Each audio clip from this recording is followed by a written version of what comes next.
Hello, it's Keith here, and this is the 20th in the ChibiAkumas series of my programming tutorials. Now, we've been looking at the various parts of the ChibiAkumas game, and today we're going to have a look at how the game actually starts the level code and how the level loop works. Now, once the bootstrap has loaded the level code into memory, it then executes the initialization routine, and from then on, the level code itself handles all of the execution of events within the game. This will continue until the player dies and it drops back to the main menu, or until the player wins the level, at which point the level will execute the next bootstrap to load the following level from that.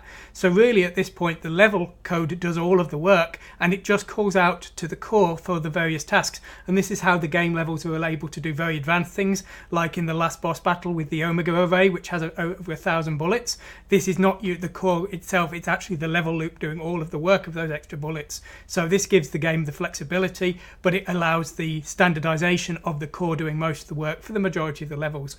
Now, the first part is the initialization. This is only run at the start of the level. It gets everything set up in memory and gets things ready to run. Then we have the loop, which is the main execution which cycles around. The loop is split into two parts. There's the pre-page flip part, which is generally a template. This is drawing all of the level code, but then there's a space for us to add our own level specific work, like drawing the star array, the Omega array, for example. But then after that, we have the flip routine, which is very short and is standardized for all of the levels because it just flips the page, and at that point it loops back and starts drawing the level again.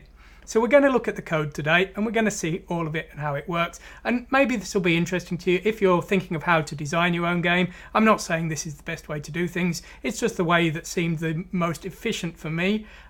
It's fairly standardized, it doesn't really change across the levels, so it's pretty quick to work with, but as I say, it does give you the flexibility of being able to insert things into the main level loop if you need special things on a particular level. For example, the warning text in the boss battles, the Omega array, things like that, the special backgrounds of the final boss battles in episode 2 and 1. That kind of thing can be just slotted into the loop and it just works fine. Anyway, let's take a look. So here's the start of the initialization routine. As I've said, this will be called immediately after the loading has occurred, and then the bootstrap will pass execution onto the level code, and that's what we're looking at now. So what happens first? Well, on the MSX, we need to actually load in some more tile data. At this point, we'll have loaded in the main tiles, but we do need to load some extra tiles for the background.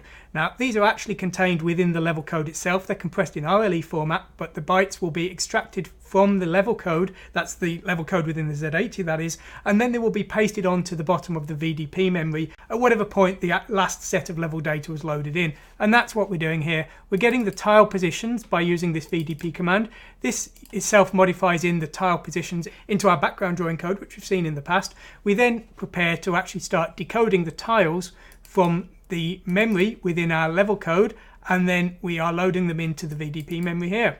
So that's all we need to do there. We then initialize the palette here.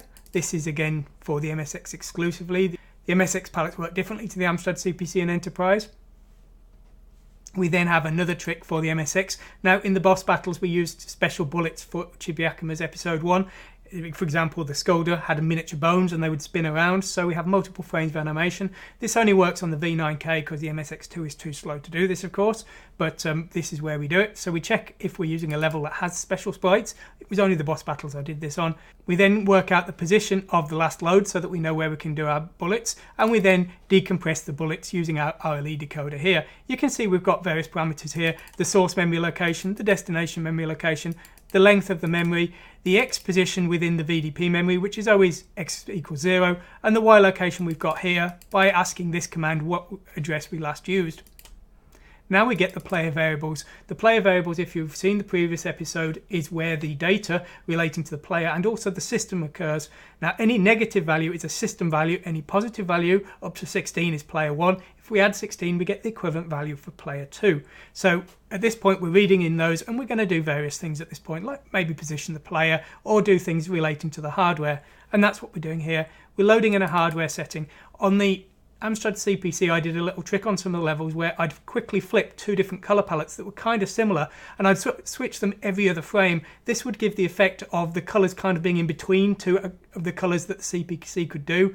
It was quite crude, but it worked surprisingly well. Oddly, even if on my TFT, it worked rather well, actually. So this is something that's an option, but it's disableable because I don't want to give people epileptic fits. So it's disabled, I think, by default, but you can turn it on. So we're just checking if that's on and enabling that function if it is on. Now we've got a function for the v9k. The v9k setting is at iy-1 here, and we just check to see if the v9k is present. If it is present, then we turn on the v9k background. If it's not present, then we don't do that. Now we need to do something for the spectrum. Now, one of the many problems with the spectrum is the position of the memory banks. The memory banking on the spectrum, like the Amstrad CPC and most systems, only allows us one bank to be swapped around. Now this would be okay, but on the CPC I was able to set bank 2 of the video memory to be another bank. I was using the 8000 and C000 bank as my screen memory, and the 4000 bank was page flippable. On the spectrum that's not possible. So the position C000 is page flippable for our extra data, but that's where our level code actually is. And that's also where our screen's going to go. So we need to copy the sprites from our level code in the C000 bank to the screen in the C000 bank, and that's not going to work. So what I actually do is I copy the sprite data from our current bank, the level code, into the spare space in the second screen buffer and in bank 7, and that's how we get around this. So that's what we're doing here. We've got our level start bank here. I can't remember what that is. It's 2 or 3 or something, but it really doesn't matter. The destination is bank 7, which is the only bank within the Spectrum 128K that can be the second screen buffer. So we're copying the sprite data into the equivalent position into that bank. You'll see a lot of other quirky code to get around this limitation that we are doing a lot of things in other banks, even though the code doing the call is in the same bank as we're going to swap out. So now we want to start actually processing the events within the level. It's the event stream that does this. We need to initialize it. The main thing we need is a pointer to the contents of the level. We've discussed the event stream before, and this is a pointer to that. We also have the option for a second settings bank. If we only use 16 predefined objects, then we won't need this, but if we use the full potential 32, we need to define an extra bank. You see, there wasn't enough memory left within the core to allocate another 128 bytes to a second bank, so I added the option to add that and allocate that memory within the level data. So we're defining a pointer to that here, but if we don't use that, we don't need to point to it. We just have to point to it if we're going to use it, otherwise we're going to cook up something quite nasty. Now we come to that trick. You'll see here, there's a branch here depending on if we're on the spectrum or anything else. There's a reason for this. When we start the music, we need to page in the memory that the music is contained in. Now on all other systems, we don't need to do anything to achieve that, but on the ZX Spectrum, we do need to page in the music bank here because it will actually replace our current code when it does that. Now the current code is within the level data bank, and we can't swap the bank here because if we did, the code that was executing would immediately vanish. So what we do is we call a command called bank swapper call HL.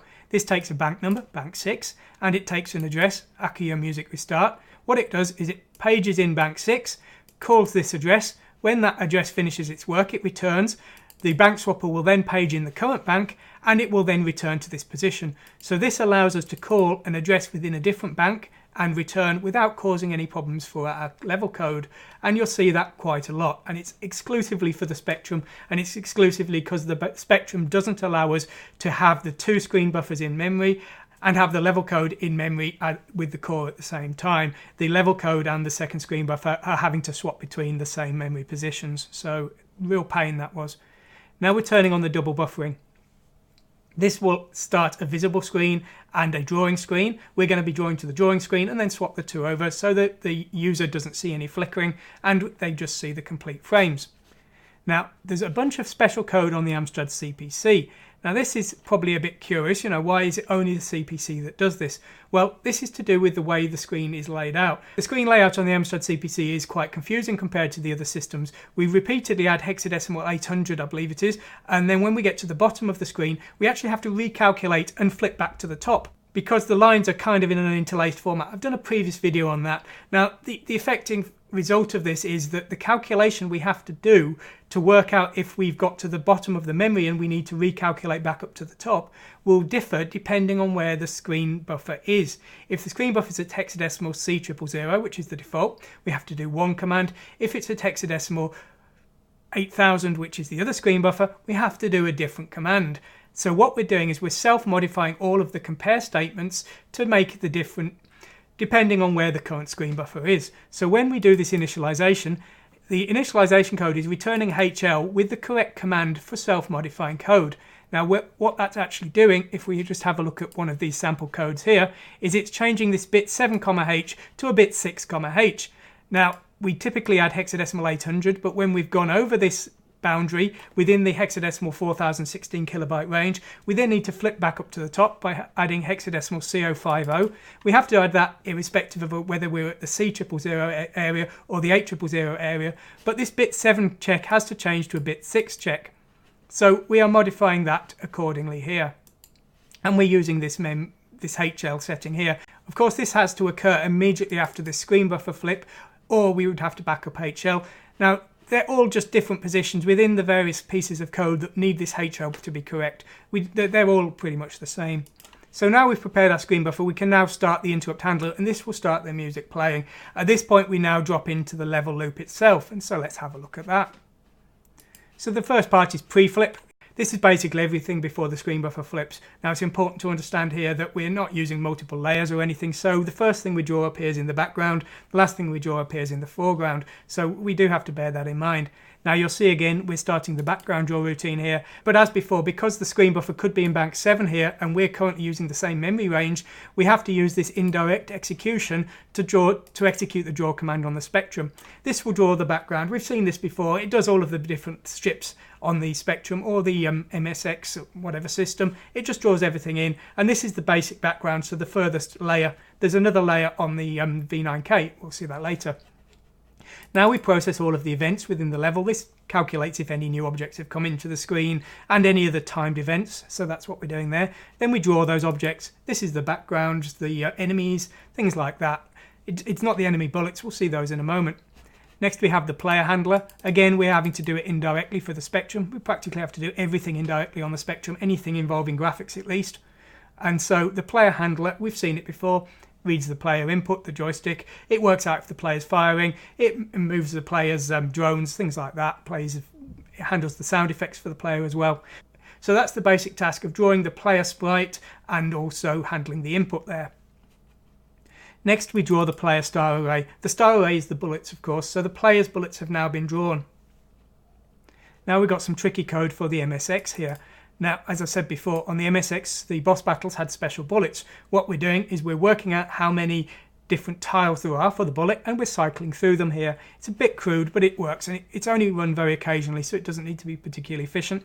Each tile is 6 pixels wide, so we're calculating the position of the next tile, and if we've done the last one, then we cycle back to 0 here. So that's just selecting the bullet number, and we're using this command here to define which sprite we actually want to show this time.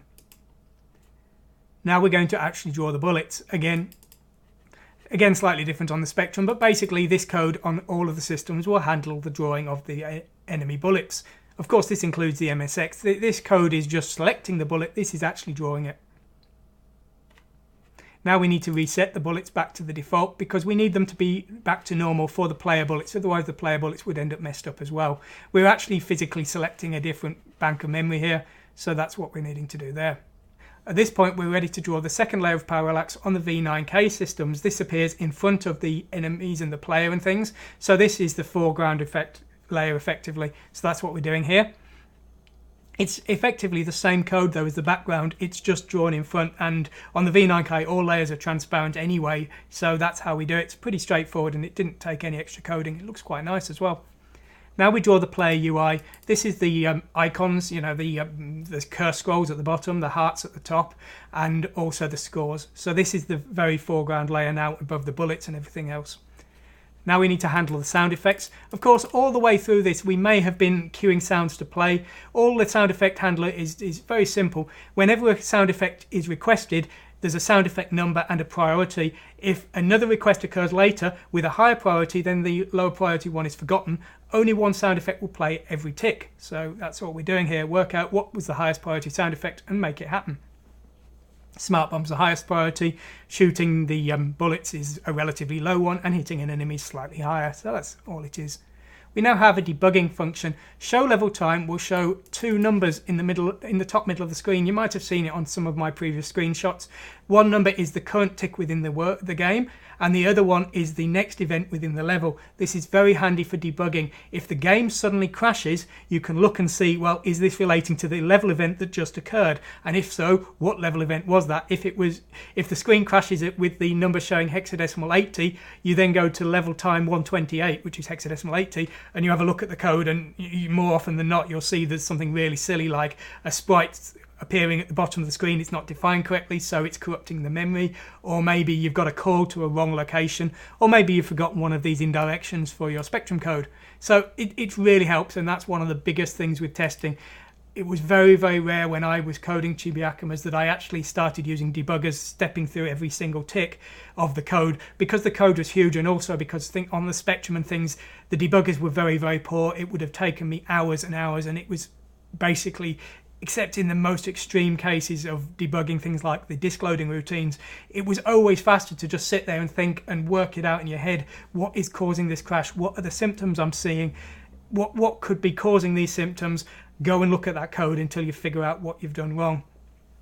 Another thing, if you are stuck debugging, is just disable bits of your code until the problem stops. Once you've done that, well, disabling which bit fixed it? Well, why could that fix it? Maybe there's a bug in the code itself, or maybe there's something in that code that is affecting another part of the system. For example, if part of the code has more pushes than all of the other parts, maybe there's something wrong with the position of your stack pointer, and maybe it's now corrupting something else, like part of your code. Things like that. It's not always the code that you're disabling that fixes the problem, means there's a problem with that code. It could just mean that's triggering off another problem in your code.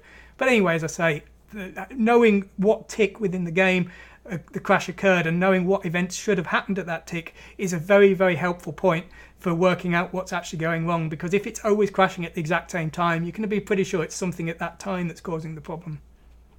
Now we have the fader. The fader is the thing that handles the fade in and fade out at the start and the end of the levels. You can see it's using self-modifying code here because it's completely dependent on the system. So that's all of the effects that we're doing for actually drawing the level. We would now potentially have some custom code for the actual level itself, for example, drawing the warning messages for the boss battles, or some kind of omega array, the massive bullet array, things like that. It's very level specific, but we're not going to worry about that at this stage. The last thing we are going to look at is the end of the level loop, the flip. So we have a command here. This is the opposite of the init command. What it does is it swaps the two buffers around. So the buffer we just drew is now the visible buffer, and there is now a new buffer in memory that we're going to draw to next time. Of course, because we're going to draw to a different memory address, we now need to re-update all of our locations again with HL, because just like the init routine, the flip routine gives HL the correct value for the compare and the bit command that we need to use depending on the memory location on the CPC. Finally, we have an interrupt force at the end of the code. You see on the Spectrum, if we miss an interrupt, i.e. if interrupts are disabled and an interrupt should have occurred, it's missed, whereas on all the other systems it would have immediately fired. So to try and combat this, we check within the code times that we expect an interrupt should have surely occurred, and if it hasn't occurred, then we artificially force one, and that's what we're doing here. If an interrupt hasn't occurred at this point within the code, it should have done, and so we're going to artificially make it so that one occurs. The result of this is the music doesn't slow down as much as it would have otherwise. It does slow down still, but there's nothing I can do about it. It's the Spectrum's fault, in my opinion, for having a weaker interrupt routine than all of the other systems. Every other system doesn't do that, so I don't see why the Spectrum does. But anyway, that's my way around it. So there we go. So that's all of the code that handles the actual drawing loop of the level. Now there would be other ways of doing this, and this is a bit clunky and a bit over complex possibly. Essentially what I did is originally with the first game, this was all completely rewritten every level. By episode 2 I started standardizing it into this sort of more rigid model where this part really never changes, and then I just plug little extra bits in, and for my purposes this was perfectly adequate. You might want to write something more efficient if you have a simpler game, or if you wanted to have a game that was completely reprogramming itself every level, but this was perfectly adequate for me and it got the job done. Anyway, there you go. I hope you found this interesting in some way. Thanks for watching and goodbye.